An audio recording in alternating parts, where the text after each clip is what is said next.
America? I guess that's the $10,000 question, isn't it? Maybe it's the $10 billion question. America and most countries of the world really are run by a very small percentage of the population. Not even the President of the United States. It's the money man.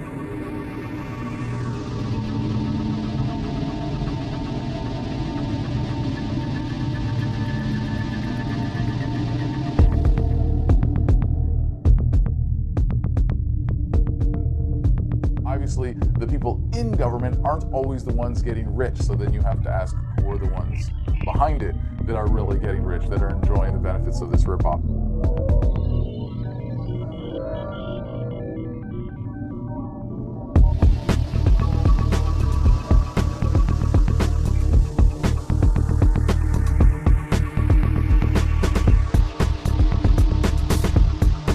What happens if we slice through the back of that system? Set aside the system, you know, how you approach the power of the United States of America, how you lobby for a bill, how anyone can become president, how anyone can appeal to the people and ask for them to be voted into office. What happens if we go behind the scenes and just open the panel door and see how the system of power is really wired?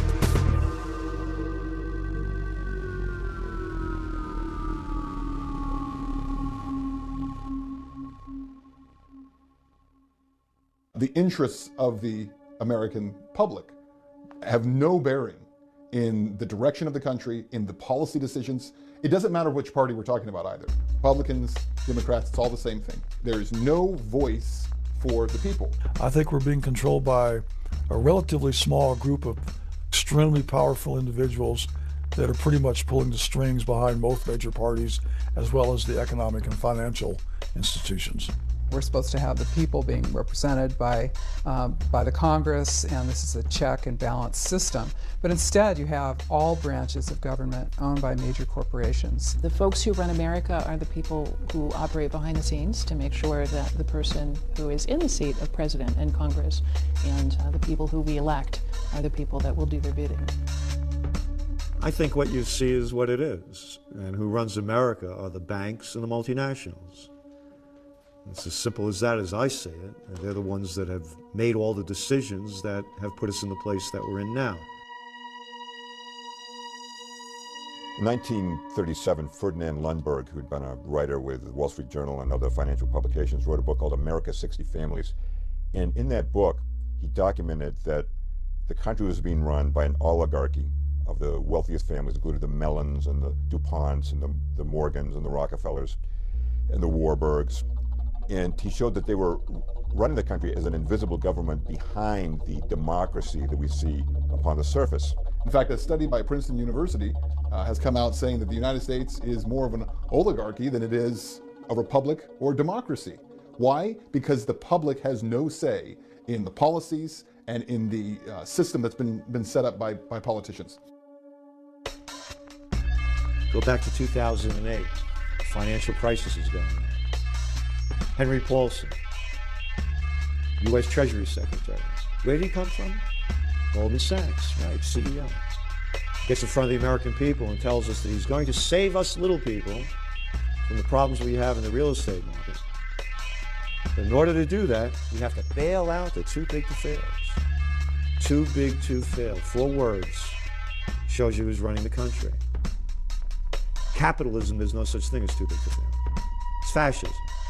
It's a multinational takeover. We bailed out the banks. It's the unseen people that I'm more concerned about, really, because there's got to be someone, somewhere, that creates the agenda that all these people must follow.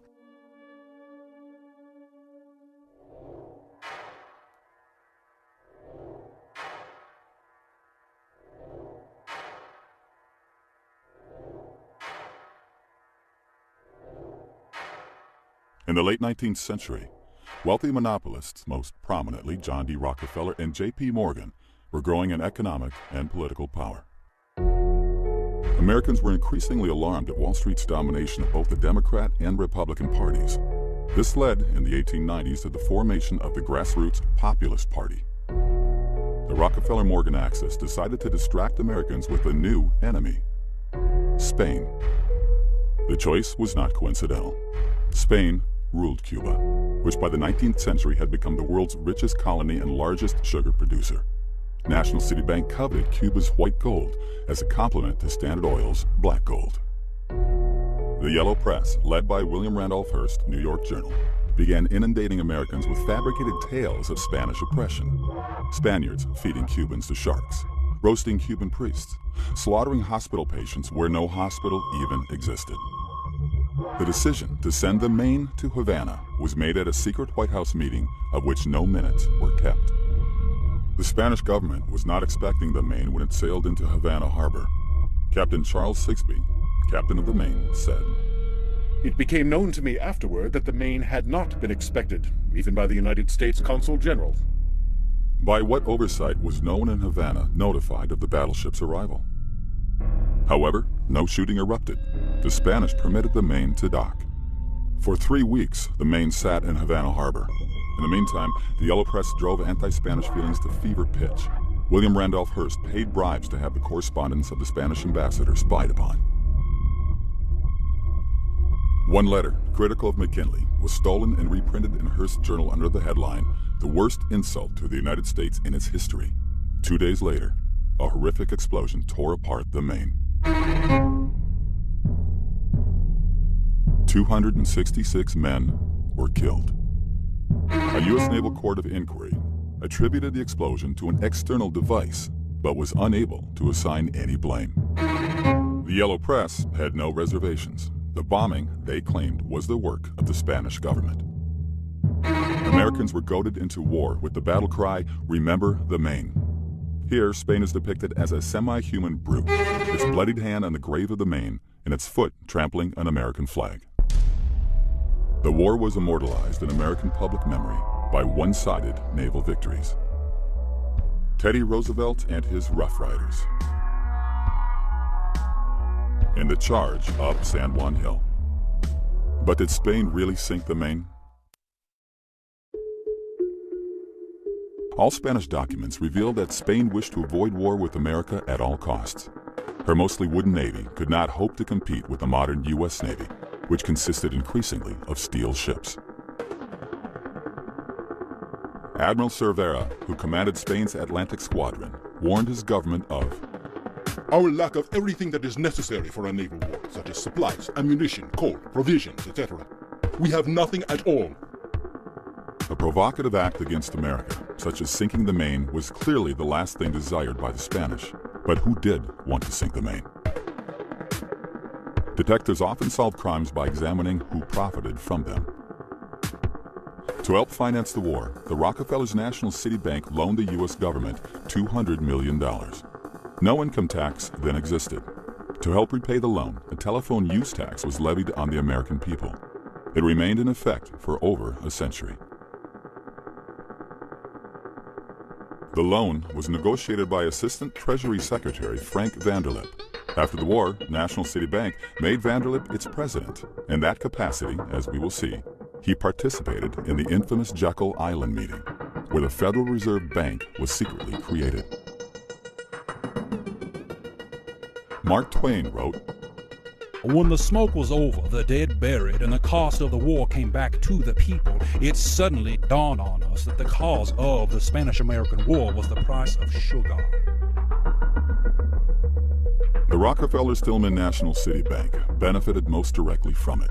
For Cuba, soon afterward, became dotted with National City branches, and the Cuban sugar industry gravitated into National City's hands. The Spanish-American War was the first war that persuaded Americans that the purpose of our military was not just self-defense, that we had to go overseas and fight wars on other people's behalf, and that became a pattern that continued ever since. So without William Randolph Hearst, who championed this and who maybe was one of the people that stood to gain from the new possession gain from the Spanish-American War, without him and without Hearst newspapers, there would have been no problem with the Maine. The phrase false flag, I think, is becoming more and more familiar to more Americans than it used to be. First time I ever heard that phrase was probably about 20 years ago, and I thought, what does this mean? I think many Americans are still in that category. What does that mean? Well, first off, so people understand what we're talking about with false flags, that goes back to the days of the old sailing ships, and everybody had their country's flag. And the idea it took a long time for two sailing ships to approach each other, and so they wanted to get up close so they could attack, and so they would put another country's flag up. Say they were pirates, they'd put a British flag up and then get right next to you. Then they'd run up the pirate flag and board your ship. So that's where it became known as a false flag. The event seems to be something other than what it truly is. False flags, when you cover them, first of all, it's a tough term to even use, right? Because as soon as you say false flag, we've started conditioning people to see that as conspiratorial. And when anything's conspiratorial, that means it's not true, right? Because if you listen to most media, a conspiracy theorist or conspiracies are all urban legends, right? They're all myths. When in fact, there are many, many conspiracies all throughout American history and world history. It's not even controversial to say that the United States has used false flag because it's now documented. It's a part of history. General Smedley Butler wrote a book after World War I that I've read, and I know many of your viewers have as well, War is a Racket. And indeed, in many ways it is. And I think that we have noticed over the years that some of the events that led up to war were not accidental. I found myself going back and looking at World War I, World War II, the Vietnam War, everything. Could we have been lied to about everything? And that was my fearful kind of approach to this is that even possible? I would say they always follow a specific formula of create as much fear and trauma as possible. And then in that traumatization of the public, they're eliciting a specific psychological response. And that response is a cry for protection.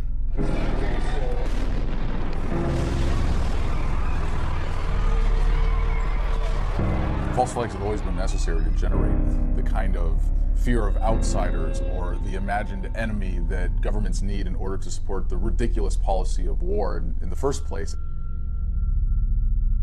Stage one is brute force. Stage two is staging something or creating an external enemy so that you then become the rescuer and people do what you say out of sheer fear.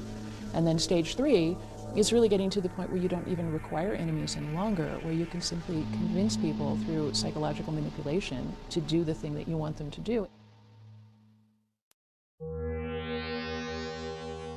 1915. World War I is underway. Britain is at war with Germany.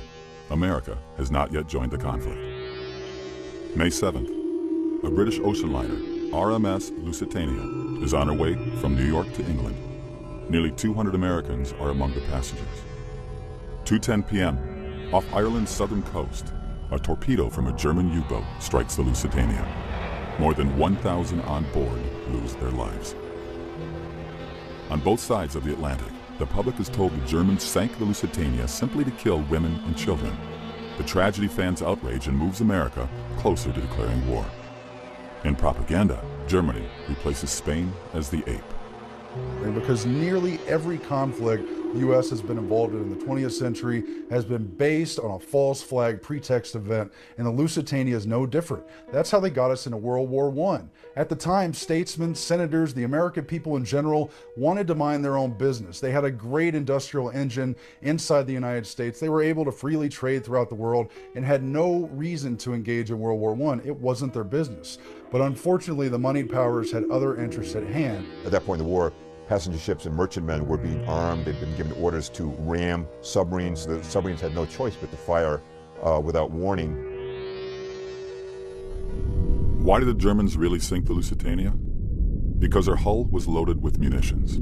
6 million rounds of rifle ammunition, over 50 tons of shrapnel shells, and more than 60 tons of military explosives, including aluminum powder and gun cotton. The Lusitania was struck by a single torpedo, followed moments later by a massive explosion. The mighty ship disappeared beneath the waves in just 18 minutes. At the U.S. hearing investigating the incident, a critical piece of evidence went missing. President Woodrow Wilson ordered that the Lusitania's original manifest listing her munitions be hidden in the archives of the U.S. Treasury. Even more significant, evidence the Lusitania was deliberately sent to her doom. That the Lusitania was hauling munitions to the British. that were going to be used against Germany in the war. And so the Germans took it out of the game. Prior to the incident, Winston Churchill, then head of the British Admiralty, had ordered a study done to determine the political impact if the Germans sank a British passenger ship with Americans on board. President Woodrow Wilson's top advisor, Edward Mandell House, was in England at the time as Wilson's emissary. In the morning, on the day the Lusitania sank, House met with Edward Grey, Britain's foreign minister. House recorded, "We spoke of the probability of an ocean liner being sunk, and I told him if this were done, a flame of indignation would sweep across America, which would in itself probably carry us into the war." House and Grey then met with King George V at Buckingham Palace. House wrote, "We fell to talking, strangely enough, of the probability of Germany sinking a transatlantic liner. The king said, 'Suppose they should sink the Lusitania, with American passengers on board.'" That afternoon, the Lusitania was torpedoed. The British Admiralty had been well aware of a U-boat's presence in the South Irish Sea, from decoded intercepts of German naval communications and reports of the sub's activity in that region. Contrary to protocol, no warships were sent to escort the Lusitania, even though 4 destroyers were lying idle in the nearby port of Milford Haven. Commander Joseph Kenworthy, then in British Naval Intelligence, wrote, "The Lusitania was sent at considerably reduced speed into an area where a U-boat was known to be waiting, and with her escorts withdrawn." 2 leading books in this affair are The Lusitania by British historian Colin Simpson and Room 40 by Patrick Beasley. Beasley, considered the leading authority on the history of British naval intelligence, wrote, "I am reluctantly driven to the conclusion that there was a conspiracy deliberately to put the Lusitania at risk, in the hopes that even an abortive attack on her would bring the United States into the war." When the ship was blown up containing American passengers, it became the raison d'entrée into World War I. It was an outrageous and insidious enough event that Americans were reluctantly able to muster themselves and enter the war.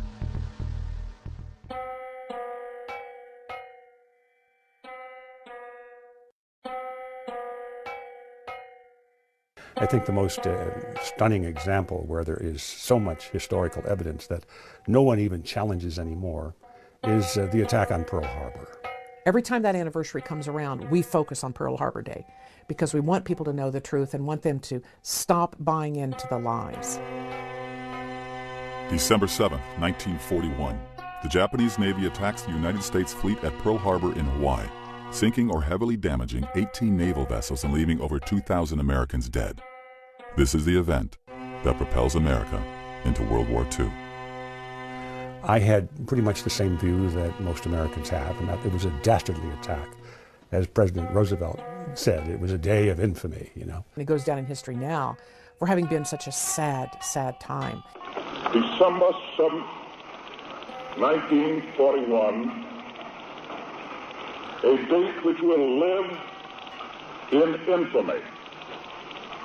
The United States of America was suddenly and deliberately attacked by naval and air forces of the Empire of Japan. Congress declares war, but the public wants to know why America was caught off guard. President Roosevelt appoints a commission to answer this question. The Roberts Commission was headed by Owen Roberts, a Supreme Court justice friendly with Roosevelt. The Roberts Commission declared that Washington officials had discharged their duties in an exemplary fashion. The fault for Pearl Harbor, it concluded, lay with their commanders in Hawaii, Pacific Fleet Commander Admiral Husband Kimmel and General Walter C. Short, the Army commanders in Hawaii.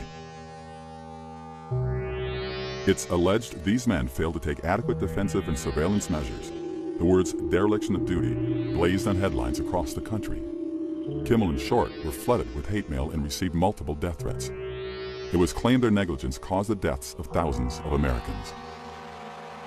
Some members of Congress said the pair should be shot. Kimmel and Short, however, protested the Roberts Commission findings. Roberts had run an unusual hearing. Initially, evidence was heard without being recorded. Statements not made under oath. Kimmel and Short were denied the right to question witnesses or have fellow officers serve as legal counsel. The Commission's report omitted significant testimony. But we know behind the scenes that FDR knew quite a bit more. He was warned. And even behind that, FDR's shadow cabinet of advisors in the Council on Foreign Relations were provocating things behind the scenes. The American people were never meant to know the truth. In 1944, a congressional resolution mandated the trials. That August, the Navy Court of Inquiry and the Army Pearl Harbor Board convened. At these proceedings, the attorneys for Kimmel and Short presented proof that Washington had complete foreknowledge of the Pearl Harbor attack, but had withheld this information from the commanders in Hawaii. We needed one thing, which our own resources could not make available to us. That vital need was the information available in Washington from the intercepted dispatches, which told when and where Japan would probably strike. It is my conviction that action by the Navy Department at any one of these significant dates in furnishing me the information from the intercepted messages would have altered the events of December 7, 1941. Outraged, the Navy court exonerated Admiral Kimmel and laid the blame squarely on Washington, D.C. The Army Pearl Harbor Board concluded Washington had full foreknowledge of the attack. Its report closed with these words. Up to the morning of December 7, 1941, everything that the Japanese were planning to do was known to the United States. But the American people did not learn the results. The Roosevelt administration ordered the trial verdicts to be made confidential. He discovered later that his own superiors had gone to great lengths to make sure that he, Admiral Kimmel, did not have the information that was available in Washington.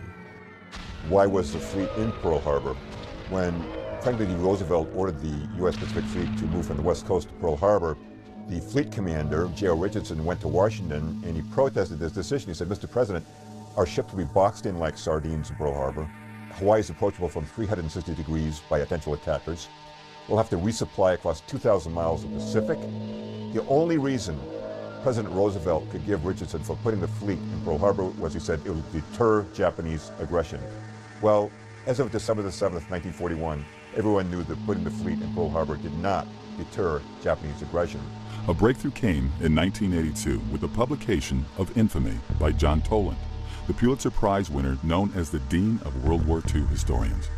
By the time of Toland's book, witnesses and information had emerged that had been previously unavailable.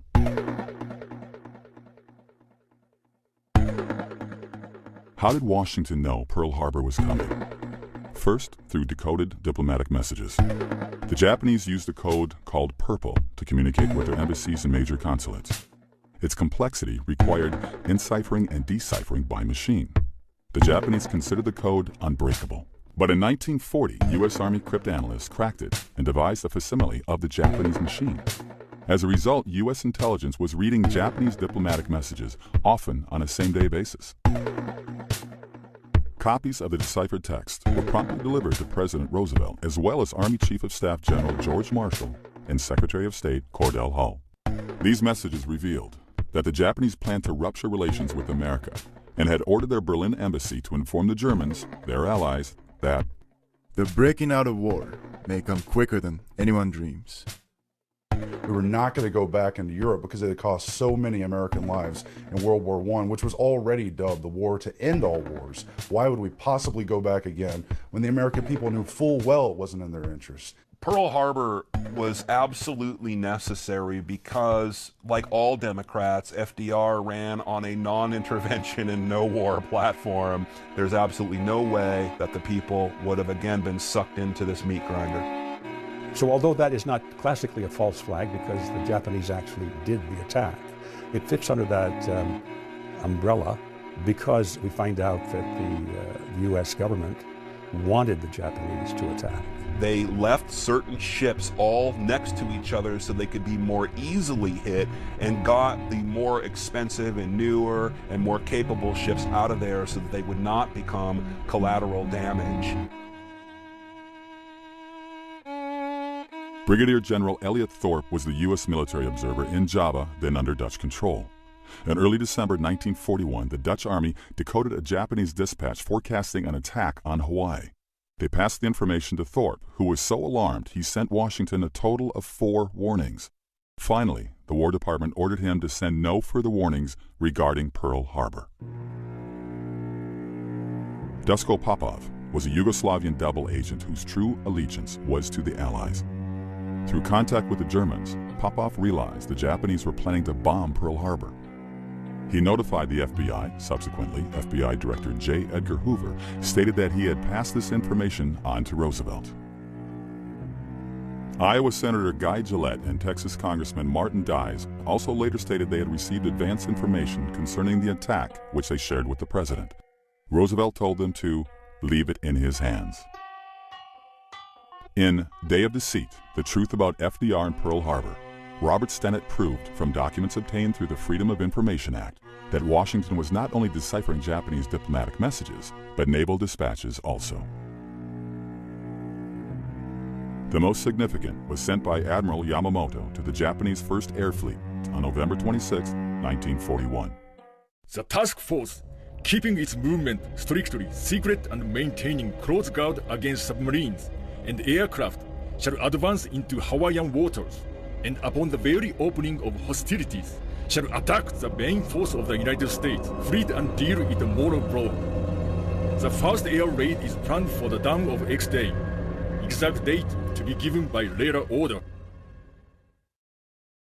Whether we're looking at something like Pearl Harbor, which is now an admitted false flag event, or it's an event that was clearly allowed to occur, it was known about, and no action was taken to prevent it or stop it. So that could qualify as a false flag event. Whether you're looking at an event that, like the Gulf of Tonkin, which was a fake false flag event. It was something that we were told occurred and actually didn't even occur. This has been called by some researchers, like David Icke, for example, as no problem reaction solution. You don't even have to have the actual physical event take place. You only need the perception of it to take place. In retaliation for this unprovoked attack on the high seas, our forces have struck the bases used by the North Vietnamese patrol craft. In many cases, these individuals who plan these events, they're playing chess while we're not even playing checkers yet. You know, we have to understand what they're doing. The event isn't as important as the underlying psychology that the event is done to elicit. And until we understand that pattern, we're not going to be streetwise to the technique. In the event of a further attack upon our vessels in international waters, we are to respond with the objective of destroying the attackers.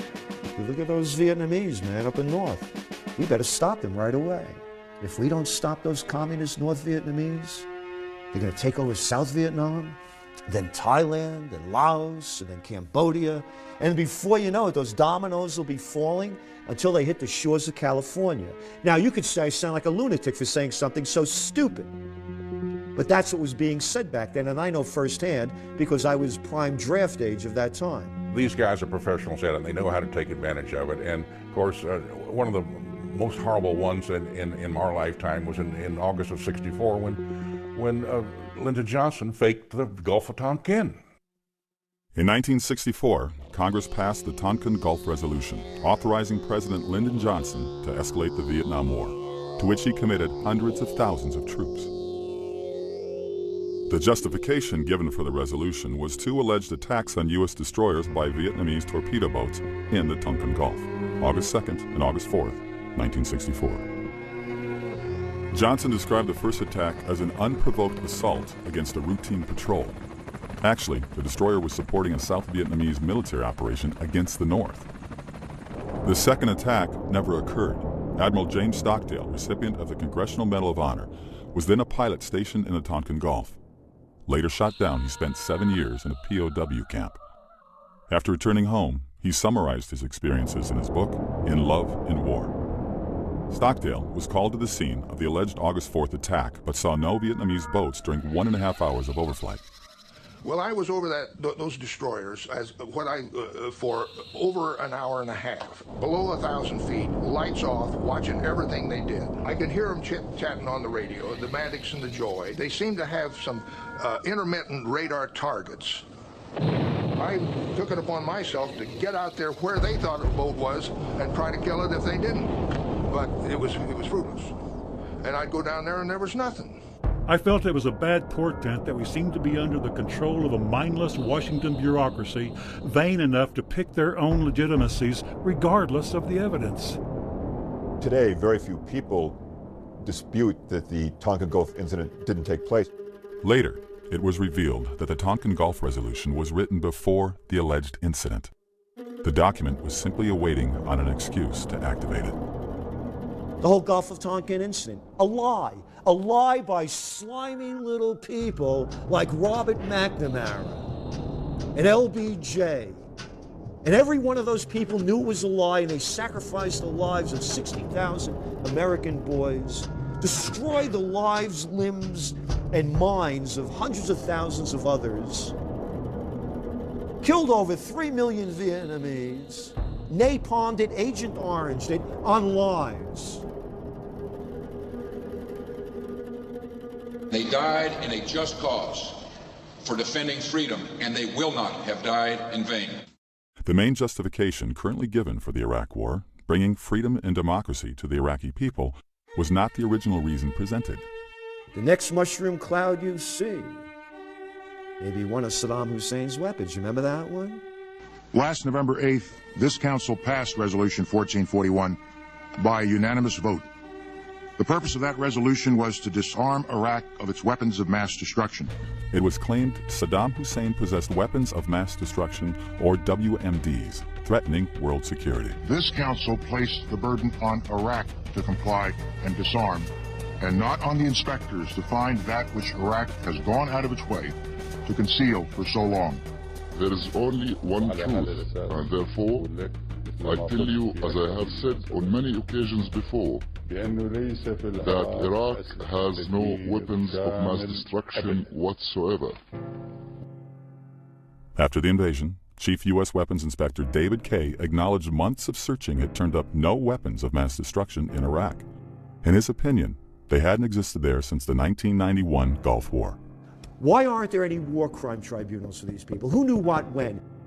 Either you are with us, or you are with the terrorists. An interview with Scott Ritter, who was the UN's chief weapons inspector in Iraq, who affirmed that there were no weapons of mass destruction in Iraq after the original Gulf War of 1991. Weapons of mass destruction, I thought, who could believe this? I mean, who's believing this yellow cake from Niger story and the whole thing? And still no accountability for the fact that we went into another country looking for weapons that weren't there, and we killed 500,000 people. One thing the Bush administration did a very good job of, with the help of media, was to shift the focus away from any reality of weapons, terrorism. So what they did was the administration immediately shifted to, we're bringing democracy.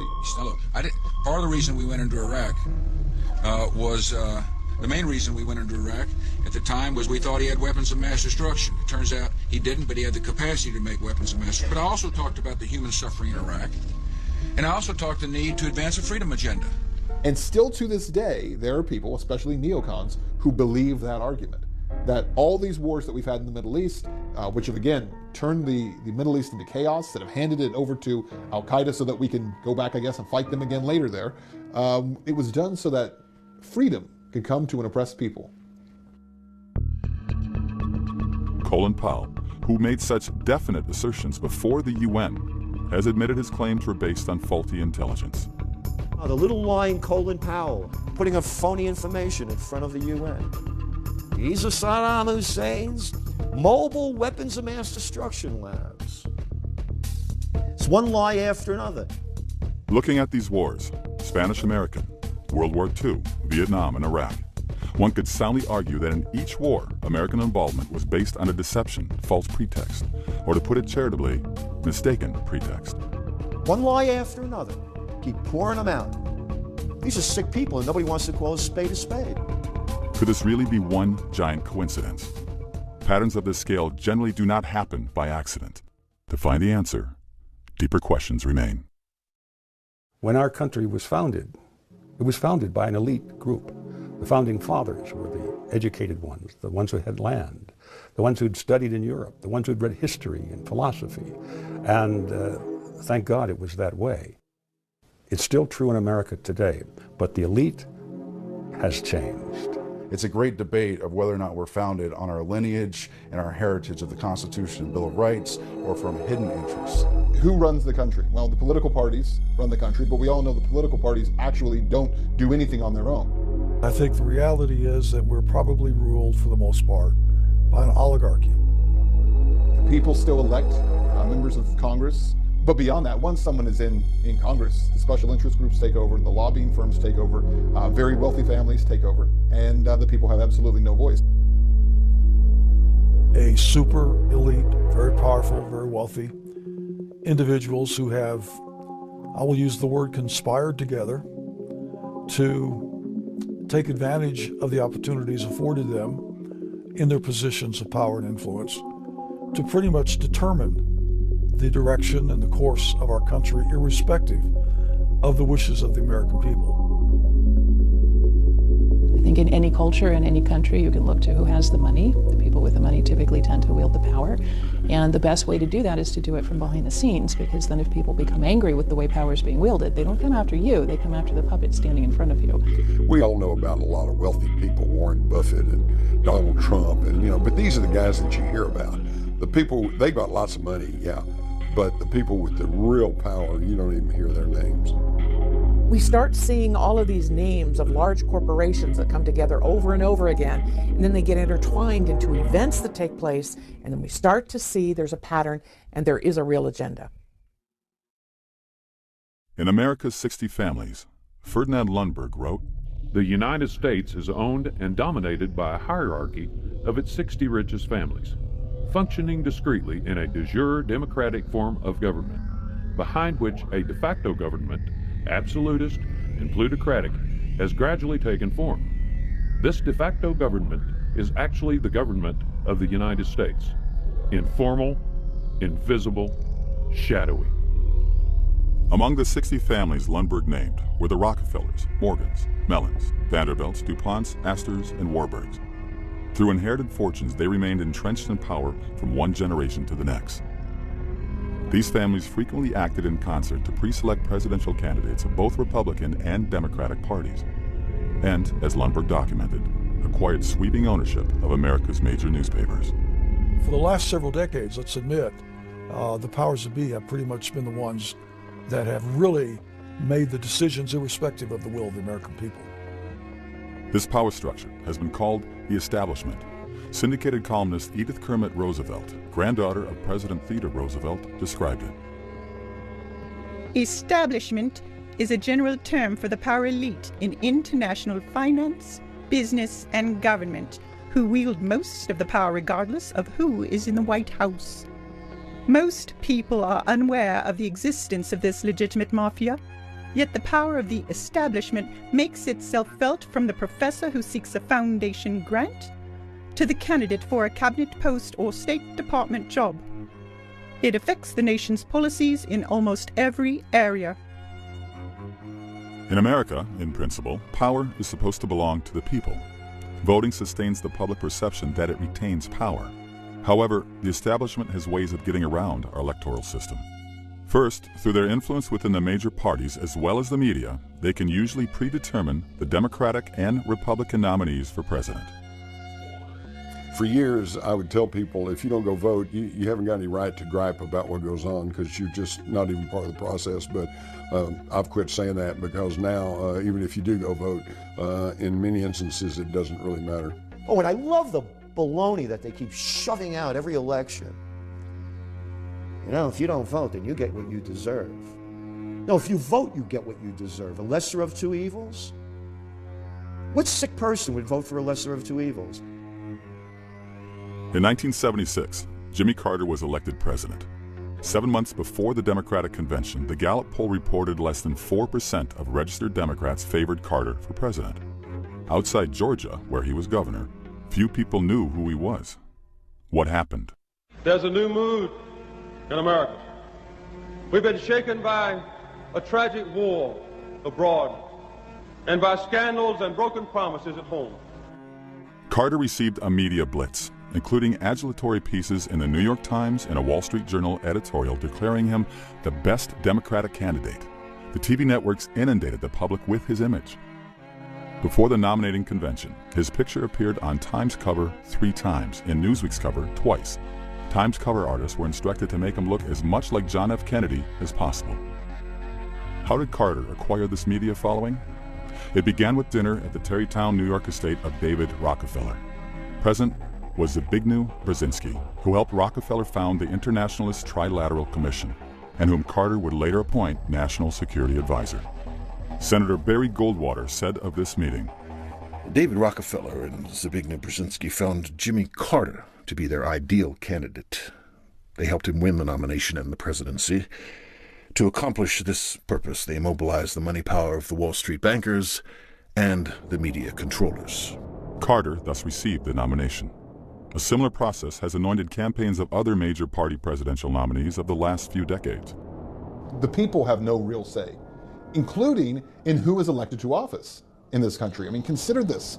In the United States, about 50% of the population are no longer affiliated with Republicans and Democrats. So 50% of the population is not voting for Republicans or Democrats. Tell me which national election, member of the House, member of the U.S. Senate, a president has been elected in the last 100 years who was not a member of one of those parties. Now, how is it possible that half the country isn't voting for Republicans or Democrats because they're not affiliated with those parties, and yet those are the only two options that we still have? I mean, I think that demonstrates to people how corrupt the system is, because you are literally kept from having any other option and any other choice. Because of the manipulation of the mainstream media, public education, most of the entertainment world as well as the political world, so many of the American people are sedated, and they do not engage in the areas in which they could make a difference. The good news is, I think we're hitting a tipping point where the people, you're now hitting critical mass, obviously, when you have 50% of the country that's no longer a part of it, where, it just takes a very small minority now to really push things in a different direction. We had George Bush trying to get reelected, and John Kerry was his adversary, alleged. As it turned out, there was massive electronic vote fraud in one of the swing states, Ohio. It turned out that John Kerry actually won. It was given to Bush. A year or so later, there's a young law student down in the University of Florida, and John Kerry is speaking down there, and the law student had the cojones to go over and get in front of the microphone when they asked him, when they opened it to questions, and he asked John Kerry how come he didn't make more of a squawk about this. And he says you won the 2004 election. Right. Isn't that amazing? Isn't that amazing? You won in 2004. Because obviously he had won, it would have made the difference between not only him being president, but what a different party would be in, and it was a very powerful question. You know what the response was? John Kerry gave a little nod or something, because the next thing we know, there's a goon squad of about 6 that come and drag the young law student right out of the auditorium.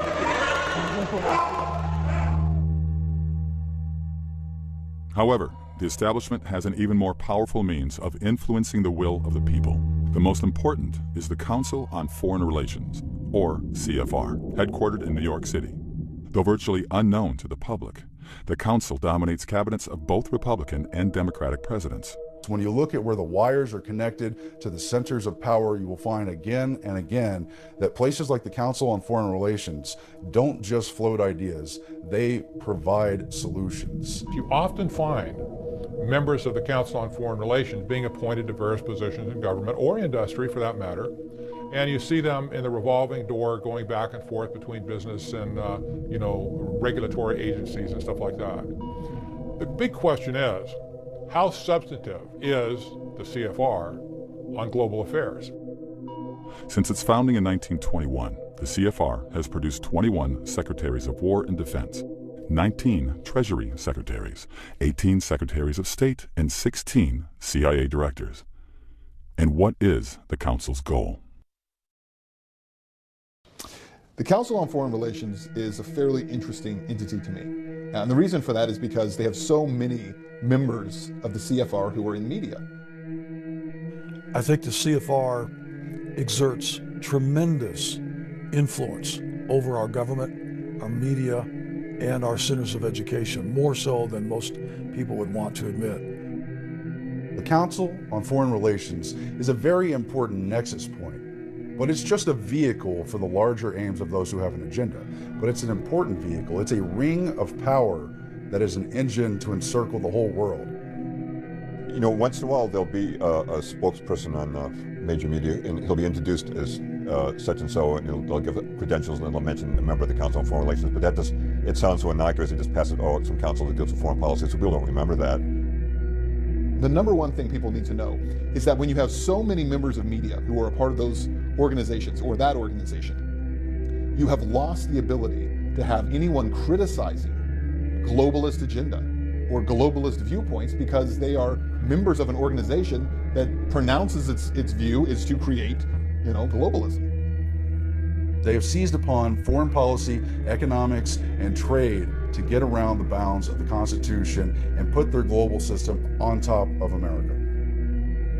When I wrote The Shadows of Power, the main concern I had was that maybe I'd gone too far in attributing our foreign policy to this invisible government. Now it's 26 years later, we've had the arrival of the internet, I've had access to information I never had access to at the time I wrote that book, and my conclusion is that it's not that I went too far, but I didn't go far enough.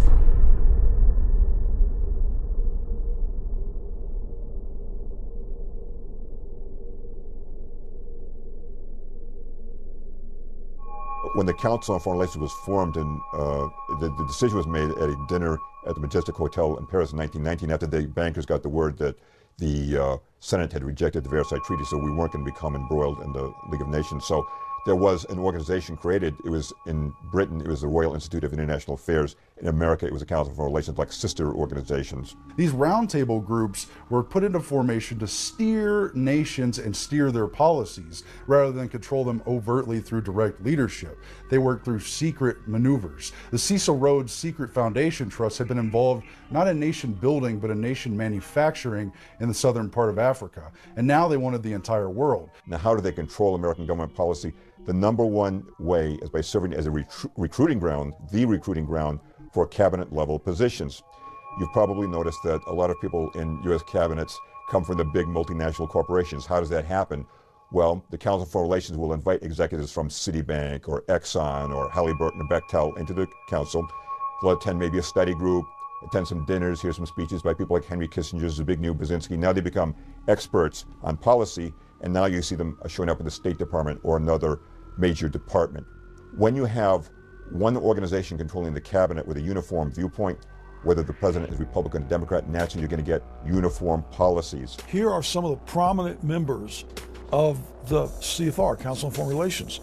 George Herbert Walker Bush, Bill Clinton, Sandra Day O'Connor, Dick Cheney, Les Aspin, Colin Powell, Robert Gates, Brent Scowcroft, Jesse Jackson Sr., Mario Cuomo, Dan Rather, Tom Brokaw, David Brinkley, John Chancellor, Marvin Cowell, Diane Sawyer, Barbara Walters, Cyrus Vance, Paul Volcker, Henry Kissinger, George Shultz, Bruce Babbitt, Howard Baker, Samuel Berger, Elaine Chao, Dianne Feinstein, Ruth Bader Ginsburg, Chuck Hagel, Gary Hart, John McCain, George Mitchell, Bill Moyers, Jay Rockefeller, Donna Shalala, Strobe Talbot, Fred Thompson, Robert Zoellick, Richard Nixon, Hubert Humphrey, George McGovern, Gerald Ford, Jimmy Carter, John Anderson, Walter Mondale, Michael Dukakis, Al Gore, John Kerry, on and on. I mean, you notice first of all that you're talking Republicans and Democrats, conservatives and liberals. You're talking people in every area of government and news media. You're talking education establishment. You're talking basically the key establishment institutions of the country are all infiltrated with Council on Foreign Relations members. Why is this institution so powerful that no matter whether it's a Republican or a Democrat in the White House, they are going to fill their administration with members of the CFR? Admiral Chester Ward, former Judge Advocate General of the U.S. Navy, was a CFR member for 16 years. Before resigning in disgust, he stated the Council's objective. Submergence of U.S. sovereignty into an all-powerful one-world government. This lust to surrender the sovereignty and independence of the United States is pervasive throughout most of the membership. This is a man who was also invited to become part of the CFR and was a member for a few years until he recognized what the CFR was all about. After finding that out, he withdrew his membership from the CFR, and then he did his best to inform the American people as to what the CFR was all about. The Council's journal, Foreign Affairs, has pushed for world government for over 90 years. In its first year of publication, 1922, it declared, "Obviously, there is going to be no peace or prosperity for mankind so long as it remains divided into 50 or 60 independent states. The real problem today is that of world government." When you put all of that together, you recognize that the CFR, the Trilateral Commission, is nothing more but an elaborate attempt to, as they say themselves, make an end run around national sovereignty, diminish the independence and autonomy of the United States, and merge it into this global governing institution that they, of course, foresee themselves running.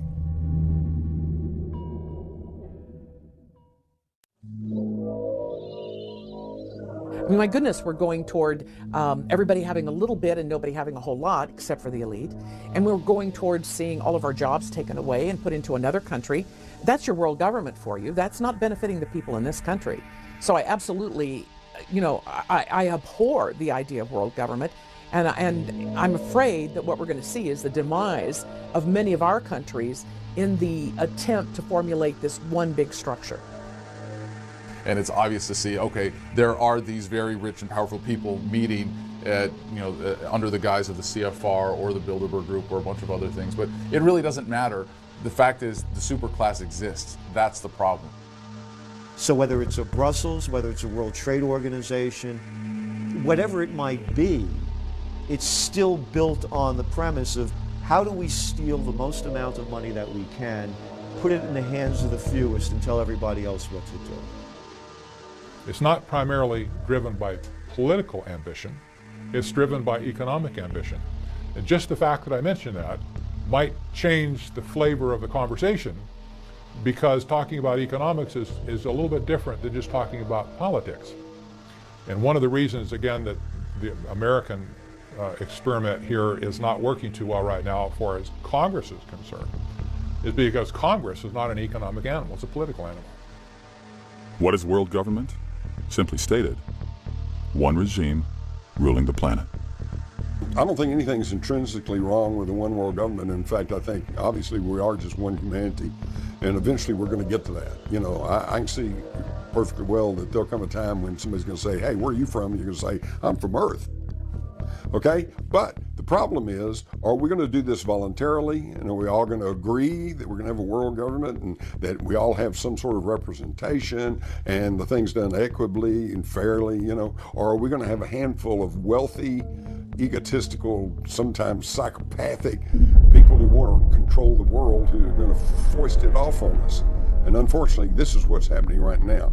I think what any subject of the New World Order would have to be concerned with is who basically is going to end up calling the shots. Obviously, most people aren't thinking it all the way through. They have to realize that there's a difference between just saying we should have world government to put an end to war, and then asking the next question, but wait a minute, what kind of world government will this be? It might even be worse than war. Countries act as a check and balance on each other. If one nation becomes despotic, another nation can rise up and stop it. If you had a one world government, it would set up the most unrestrained tyranny in history.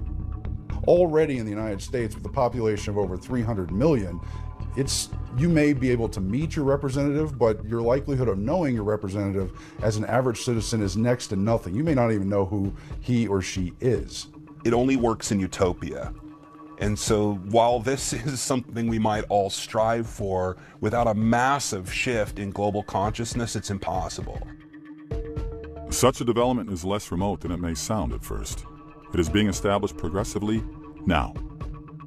Modeled in Europe, where once mighty nations that oversaw empires such as Britain and Spain are becoming more like provinces of the European Union. Parliaments of EU countries grow increasingly subservient to the European Parliament. Laws are becoming more uniform throughout the Union. National currencies are consolidating into the euro. The European Court of Justice can issue arrest warrants against citizens of member countries. Advocates of world government are planning a universal version of the EU model for the entire planet. When you give up your identity as an individual nation, what you're essentially doing is giving up the identity of your people and the individuals within your society. Now they're just part of this kind of globalist worldview, and they don't have value anymore. So when we see what's happening in the Veneto region, when we see Scotland now saying that they are looking for independence, when we see Catalonia saying they want independence, if you believe in individual liberty, you should celebrate those movements. Because what those entities are essentially saying, as people, as individuals, we believe that we're more than just a member of your larger European Union, your larger global union. And instead, we want to be able to create goods and services, be paid for our labor, be paid for our work. And if we have to pay taxes, we should see a return on those taxes within our own communities. In a globalist world, you never see that return. Globalists justify world government by promising peace and prosperity. Their traditional argument has been that nothing is worse than war. And wars occur because the world is divided into nations who keep fighting. They say if we replace nations with the world government, war would end. And mankind would live as one happy family in peace and prosperity. However, this pretext is flawed. Rudolf Rummel, Professor Emeritus of Political Science at the University of Hawaii, published a study demonstrating that in the 20th century, 6 times more people were killed by their own governments than by wars. In other words, wars are not the deadliest thing. Governments are. What we know from the 20th century, that in nation after nation after nation, governments that became extraordinarily powerful had a very disconcerting tendency to kill their population. So you can look, for example, at the Soviet Union. Under Stalin, 60 million people killed. You can look at China under Mao Zedong. Some estimates say well over 100 million people killed. Some even say 200 million people killed. You can look at Nazi Germany as the example that probably most viewers are familiar with. Example after example, even ones that most people haven't even heard of. The problem with world government is the same problem as with any government. Government is controlled by force. The more you concentrate that power, the worse it is. You could make the case that world government might be only as bad as local government, but obviously the bigger, the more concentrated that exploitation racket becomes, the greater chance there is for corruption. All human authority is jurisdictional and limited. So whenever you violate that and you create a regional government, and then a multi-regional government, and then a global government, by very nature you have squelched and expunged the fundamental tenets and principles of liberty, natural rights, freedom, sovereignty under the states, individuals. It's all gone. If we had a world government, who would run it? Globalists like to point out that international alliances have defeated dictators like Saddam Hussein. But what if a man like Hussein took over a world government? Today, if a tyrant enslaves a nation, its people may hopefully escape to another country. But if a dictator ruled the world government, where could anyone escape? America's founding fathers recognized the dangers of concentrating power. They therefore split government power into 3 branches. In the Founding Fathers' original vision, the power of the entire federal government would be held in check by the states. Decentralization of power has spared Americans the oppression of totalitarian dictatorships that other nations have known. James Madison, known as the father of the U.S. Constitution, said, "The accumulation of all power, legislative, executive, and judiciary, in the same hands may justly be pronounced the very definition of tyranny." If we follow the money to see who is behind the Council on Foreign Relations, it becomes clear that the U.S. foreign policy establishment is intimately linked to Wall Street and the banking establishment. Americans know they have inflation. In 1962, a postage stamp cost 4 cents. Today, 49. A candy bar cost a nickel in 1962, now around $1. Since 1913, the dollar's purchasing power has declined over 95%. Inflation is not inevitable. This graph depicts American price levels since 1665. There was no net inflation for the first 250 years. Inflationary blips occurred as during the American Revolution, War of 1812, and Civil War, when the United States printed large quantities of money to pay for those conflicts. Increasing the supply of money diminishes its value, making prices rise. But notice after the wars, money always returned to its normal value. $1 was worth the same in 1900 as 1770. During World War I, our currency inflated, but instead of resuming to its normal value afterwards, American dollars, stable for 250 years, began rapidly and permanently losing value. This change came from one factor: creation of the Federal Reserve Bank in 1913. The Federal Reserve is the most important part of the American government's racket of exploitation. And that's important to remember, that it's not about the wars. It's not about the police state. It's not about the business regulations. Those are all how. The why is power and money. Time to pay attention, because the Federal Reserve has taken over the engine of the country and completely made it subservient to interest other than the actual country. First off, it's not federal, and second off, it has no reserves. Okay, so the whole thing's a fraud to begin with. The Constitution gives the Congress the power to coin money, but we've lost that by giving our power to a private corporation. Janet Yellen is current chairman of the Federal Reserve Board. She was preceded by Ben Bernanke and Alan Greenspan. The Fed chairman has been called America's economic czar, largely because the chairman and board set U.S. interest rates, which impacts the stock market. If interest rates rise, CDs and other interest-bearing securities appear more profitable, causing money to flow away from the riskier stock market. However, when interest rates fall, investors tend to favor stocks. Janet Yellen, the Fed chair, the new Fed chair, is going around saying that she will continue these policies of this quantitative easing, as it's called, which is essentially just the printing of money. And they're going to continue it until they can get the unemployment rates down. And she gives examples. She's talking like a president now, giving examples of the young woman that she's met in this community who struggles because she works multiple jobs. She's a single mom, and it's very difficult for her. Yeah, well, I'm sure it is difficult for her. But what no one ever tells you in media is that the reason that we have so many people struggling in this country is due in large part to the Federal Reserve Bank. People who are closest to the money are the ones who get the greatest benefit.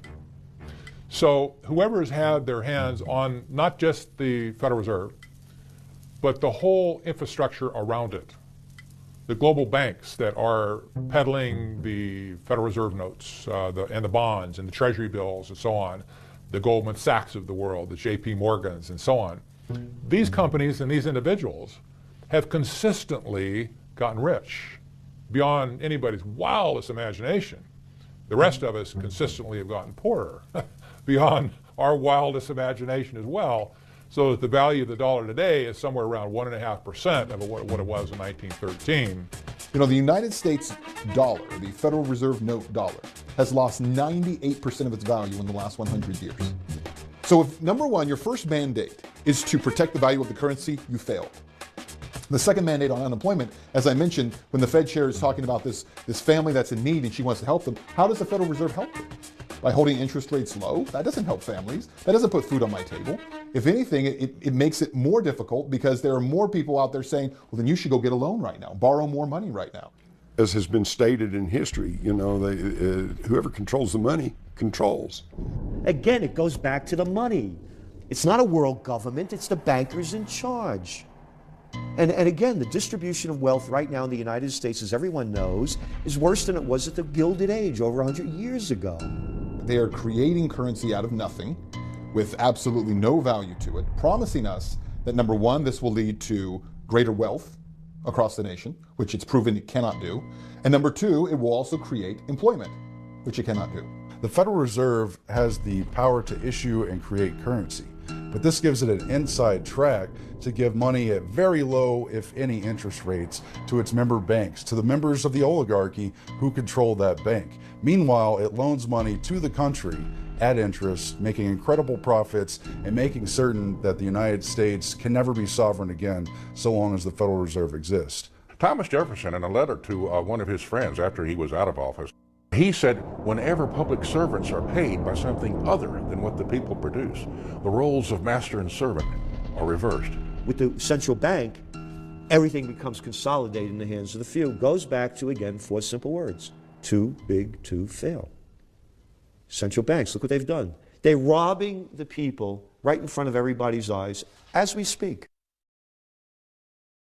The Fed was established when Congress passed the Federal Reserve Act in 1913. The original legislation was introduced by Senator Nelson Aldrich, a frontman for the banking community. Few Americans today recognize his name. Nonetheless, many have heard of Nelson Rockefeller, who was Gerald Ford's vice president and long New York's governor, one of America's richest men. His full name, Nelson Aldrich Rockefeller, named for his grandfather, Nelson Aldrich. Aldrich's daughter married John D. Rockefeller Jr., and his son Winthrop became chairman of the Rockefeller's Chase National Bank. When Nelson Aldrich spoke on Capitol Hill, insiders knew he acted for the Rockefellers and their allies. The legislation Aldrich introduced, which became the Federal Reserve's basis, was crafted by several of America's richest bankers. At a secret 9-day meeting in 1910 on Jekyll Island off the Georgia coast. At that time, Jekyll Island was an exclusive retreat for the wealthy elite. In attendance were agents from the world's 3 greatest banking houses, those of John D. Rockefeller, J.P. Morgan, and the Rothschilds. Acting for the Rockefellers were Senator Aldrich and Frank Vanderlip. Representing the Morgan interests were Benjamin Strong, head of J.P. Morgan's Bankers Trust Company, Henry Davison, senior partner in J.P. Morgan and Company, and Charles Norton, head of Morgan's First National Bank of New York. The most important figure who ran the meeting was the Rothschilds' agent, Paul Warburg. Paul Warburg belonged to a German banking family associated with the Rothschilds, the world's most powerful banking dynasty, who had grown rich by establishing central banks that loaned money to European countries.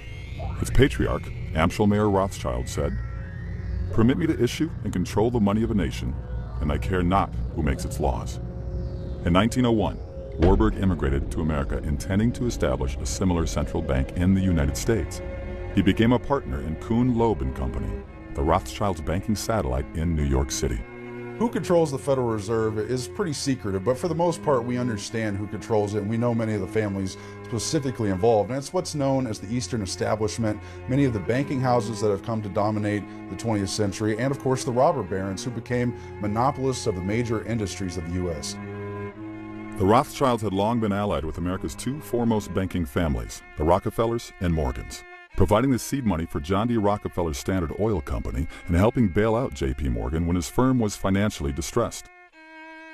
The axis of Warburg, Rothschild, Morgan, and Rockefeller and their Wall Street confederates became known as the Money Trust. President Wilson named Paul Warburg vice chairman of the Federal Reserve Board. Benjamin Strong was appointed to run the New York Fed, the system's nucleus. The men who had secretly planned the bank now controlled it. At the time, Congress and the public had no inkling of the Jekyll Island meeting.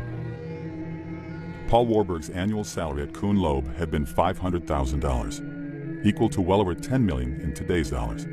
He relinquished that for a Federal Reserve position that paid $12,000. Warburg knew it would be far more profitable to control America's interest rates and make the stock market rise or fall at will.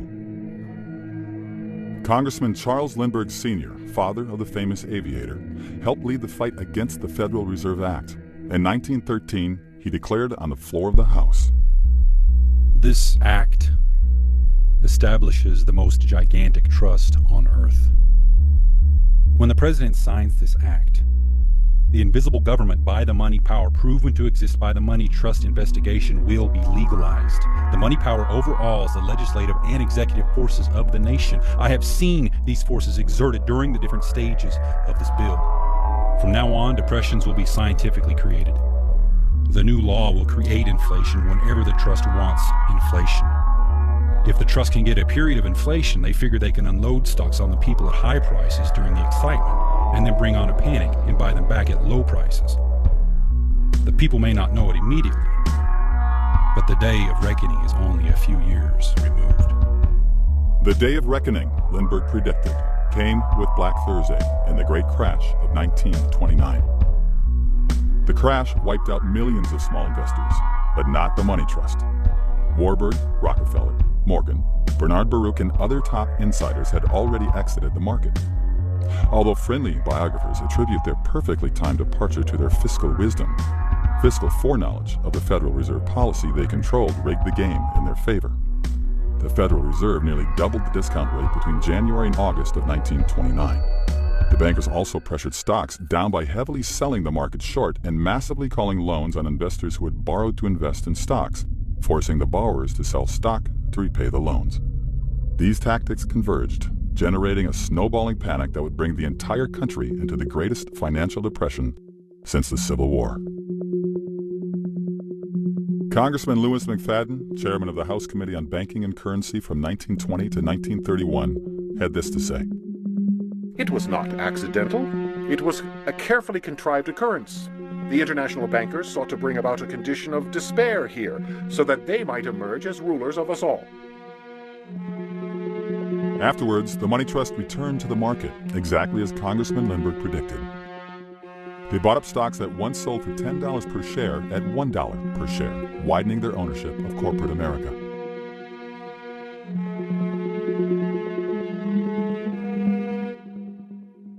Well, the Fed affects prices by devaluing the dollar. So every time you devalue the dollar by a little bit more, it costs that much more to purchase a good. When I talk to people who are struggling with the value of their money, and they talk about the need for minimum wage to be higher, for instance, because they say, well, we've got to make more, we're not making a living wage. What they never seem to connect is the fact that part of the reason they don't make a living wage is because the value of what they're being paid continues to drop. It's not what the young people are doing wrong, it's what's been done to them. When great-grandpa came here in 1900, there was no income tax back then. People today are spending about half their income on taxation. It's true when you take your federal income tax, state income tax, real estate tax, Social Security tax, sales tax, excise tax, utility tax, you are paying about half your income in taxation. Now, doesn't it make sense? If you pay half your income to taxes, you'll need 2 jobs to maintain the same standard of living that 1 job used to pay for. So if you understand who these people are, and you understand what their mission is and how they think and what their ideology is, then most of the mysteries of the modern world, how come we're getting into this mess, or why are we doing this and so forth, they become easy to answer. If you don't understand that little twist of that word, really runs America, it's not the voters, then all of these things remain a mystery to you. Who's the guy that deregulated the Glass-Steagall Act and the banking acts that were put together in 1933 following the crash of '29 because of what Wall Street and the banks did? Robert Rubin, under Clinton. Where was he from? Goldman Sachs. Who's the head of the European Central Bank? Mario Draghi. Where's he from? European director of Goldman Sachs. Who's the fellow that's running the Bank of England? Mark Carney? Oh yeah, him. Where's he from? Goldman Sachs. And it's the bankers, it's the heads of international corporations, it's the existing power structure. And people say, well, if we don't have government, we won't be protected from the evils of rich people. And it's like, no, I'm sorry. When you have a government, what you have done is put an army of enforcers at their disposal. The United States is run like a major corporation. The 20th century in the United States has been one of centralization, as it has been around the world. It's partly due to the rise of technology, and it's partly due to the consolidation of these banking powers. So who really runs America? The global money paradigm really runs America, but the people, if they have consensus, and I think we can give several examples, the global food revolution is certainly one example where you see people from Occupy Wall Street and people from the Tea Party, people from all different segments of society coming together to say we want clean food. And you notice that this is maybe one of our most successful endeavors. So I like to think the truth is that the people in consensus run America, but if we don't do it and we don't spend time doing that, then the global money paradigm runs America like they run everywhere else. So it's killing everybody. It's costing everybody to live more, and everyone's earning less. The numbers don't lie. The numbers are there for everybody to look at. Median household income is below 1999 levels. Kids with college degrees, half of them have jobs that only require a high school education. They're robbing us right in front of our eyes, and you have slime-ball politicians and prostitutes on these business shows that keep the lie going. Too big to fail. What's going to kill the dollar is when people realize that it's a system of exploitation that funds oppression, that funds wars, that funds the police state, that funds all the regulations that are keeping you from being able to conduct your business the way that's going to make you happy, and they abandon it. That's what's going to kill the dollar. Hey, the power's in our hands. Now that we know what the game is they're loaning our own money at interest and putting us in debt so far that this country will crash. Bad austerity will come to this country. This is right off the IMF's, World Bank's plans to go in and wreck countries. The chickens have come home to roost. But don't call for the end of the Fed unless you have a pretty clear idea, some kind of consensus of what we're going to have in its place. The Federal Reserve itself does not have absolute autonomy to act as it wants within the global system. It acts according to the international body of the Bank for International Settlements. The Federal Reserve, by default, inherits some of that secrecy, if you will. And we'll never know what happens, what really goes on inside the Bank for International Settlements, much less the Fed. What can be done about it? Well, not a whole lot unless Congress gets off their hands and does something about it. The most significant mechanism for forcing the US dollar on the American people and on the world as the world reserve currency is through requiring it for payments of taxation. And you can't pay your taxes even if you're engaging in barter. You're supposed to be reporting all of that. You're supposed to be paying your taxes in US dollars. So there's an inherent demand for that. There are certain things you can only use dollars for, and therefore it becomes the dominant currency. And there are some things that you really can't avoid it for. You know, if you want to park on the street here, you know, you got to put coins in the meter. If you, are doing something in your life that exposes you to a tax liability, that means you've given the government an excuse to steal from you that is generally accepted by their enforcers. Yes, I understand there's no way around it, but there's a very simple way that you can opt out of the system by doing as much as your economic transactions as possible in non-dollar denominated currencies, either gold, silver, or what's really exciting now that's opening things up is cryptocurrency, Bitcoin being just the first of many. In January 1919, 2 months after the armistice, the delegates of the victorious powers arrived in Paris for the peace conference to draw up the terms to be offered to the defeated countries. In all, the representatives of 27 nations attended that conference. Who did Wilson appoint to head the American delegation to the peace conference? Paul Warburg, who he'd also named vice chairman of the Federal Reserve. How could Warburg, a recent immigrant, be the only person qualified for this critical position? Who did Wilson bring to Paris as chief economic advisor? Bernard Baruch, to whom he made all those campaign pledges. As always, the president was under the watchful eye of Edward Mandell House, the banker's frontman. Wilson did not invite any leading Democratic Party members to Paris. Not one senator or congressman accompanied him, only the bankers and their entourage.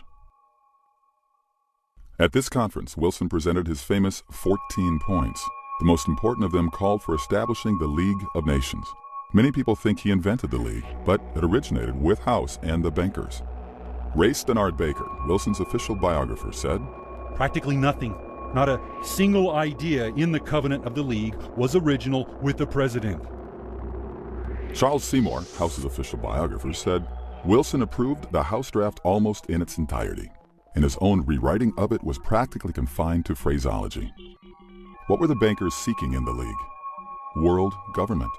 The Paris Conference produced the Versailles Treaty, which officially established the League of Nations. Ironically, though Wilson had proposed the League, the United States did not join. The U.S. Constitution stipulated no president could single-handedly make a treaty. The Senate had to ratify it. The Senate rejected the Versailles Treaty. Americans had helped win the war, but saw no reason to join an organization that might infringe on their sovereignty. When news of the Senate vote reached Paris, the bankers reacted swiftly. They held a series of meetings and resolved to form a new organization in the United States. Its purpose would be to change the American opinion so the nation would accept world government. In 1921, that organization was incorporated in New York City as the Council on Foreign Relations. The Council's original roster reveals that most members were bankers or lawyers affiliated with J.P. Morgan and Company. For example, Morgan's personal attorney, John W. Davis, was the CFR's founding president. Morgan's attorney, Paul Cravath, was founding vice president. Morgan's partner, Russell Leffingwell, was first chairman. Since this looked unsuitable for a foreign affairs association, the council diversified its roster by adding professors. However, these came from universities receiving large grants from the Morgan interests. The professors, carefully screened, could be relied on to attend council meetings, then return to the universities and preach the glories of global government. By the late 1920s, the Rockefellers had brought their people into the council. David Rockefeller was the CFR's chairman for many years and is still honorary chairman in 2014. One way the council influences government policy is through publications, including many books and especially its periodical Foreign Affairs, a virtual instruction manual for U.S. foreign policymakers. Time magazine has called it the most influential journal in print. They do have a publication which my husband subscribes to. We've been reading it for a number of years because of the jaw-dropping insight that it provides into what they're thinking And they don't mince words in there. They will come right out and say that we need to have this form of control, we need to do this form of manipulation, we need to convince people of these certain sets of beliefs. And you read this, and it's written in a very highfalutin, erudite, academic kind of a style. So you have to get past that to really get to the gist and the meat of what's being said. The CFR's most important means of controlling policy is supplying cabinet-level and sub-cabinet-level personnel to the government. What policies have the Council created? Let's take examples from after World War II. The League of Nations had effectively collapsed with the war's onset. Its successor was the United Nations, a bolder step toward world government.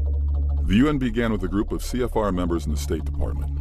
Working under Secretary of State Cordell Hull, they called themselves the Informal Agenda Group. The group drew up the original plan for the UN, then consulted 3 attorneys, all CFR members, who declared the scheme constitutional. Subsequently, they met with President Roosevelt, who approved the plan and publicly announced it the same day. After that, FDR made establishing the UN his top priority for post-war planning, just as the League of Nations had been to Wilson. At the UN's founding conference in San Francisco in 1945, most of the American delegates, 47, were CFR members. The Korean War was designed to empower the UN. It had been the objection of some people that the UN could never actually enforce peace. And so essentially the very first plank of the UN Charter says it's there to secure peace. This war was designed to validate the UN as peacekeeper. Even though 90% of the troops were American, it was said to be a UN action. And it was also a way of bypassing the Congress. We have never had a declaration of war since World War II. Once we got into the UN, that was it. Harry Truman sent troops to Korea without so much as consulting the Congress. By instituting policies through, for example, the United Nations, they're able to say, here's something we want to happen to every single person on planet Earth. And I'll give you an example. A couple of years ago, Desmond Tutu, Bishop Desmond Tutu, came out in support of a United Nations plan to number all the children. Their concern was that not all of the kids being born on planet Earth were making their way into a government database where they were being numbered and tracked. And so they came out with a program called PLAN that the phrase for this was, or their buzzword was, write me down, make me real. America's post-war program of aid to Europe, the Marshall Plan, was allegedly the brainchild of General George Marshall, who proposed it in a Harvard commencement speech. In reality, it was not conceived by Marshall, but by a CFR study group with David Rockefeller as secretary. They originally intended President Truman to announce the proposal and call it the Truman Plan. However, after deliberating, they decided that Truman, a Democrat, might not win the support from congressional Republicans. Marshall, a CFR cohort, was chosen to reveal the plan because, as a military figure, he would be misperceived as politically neutral and win bipartisan support. The strategy worked. The Marshall Event is one of those things that people recognize from the history books, but you read a basic summary and you gloss over it. But it has huge importance for the building of the global system that happened in the wake of World War II, when essentially power was up for grabs, and in fact had been negotiated ahead of time. The Marshall Plan was just another giant welfare plan. It weakened America financially, certainly designed more for control of these little nations that they were rebuilding, a lot more than it was to help them. Americans were told the funds were for Europe's needy. They were not told, however, that the goods their tax dollars purchased came mostly from multinational corporations linked to the CFR. The Marshall Plan was even more sinister. Unknown to most Americans, Europeans paid for Marshall Plan goods with printing press money called counterpart funds. CFR member John J. McCloy, appointed High Commissioner to Germany, was in charge of this cash. He was approached by Jean Monnet, renowned as founder of the Common Market, predecessor of today's European Union. Time called him the father of Europe. In 1947, Monnet sent agents to McCloy who put millions of dollars in counterpart funds at their disposal. This money jump-started the movement for European Union.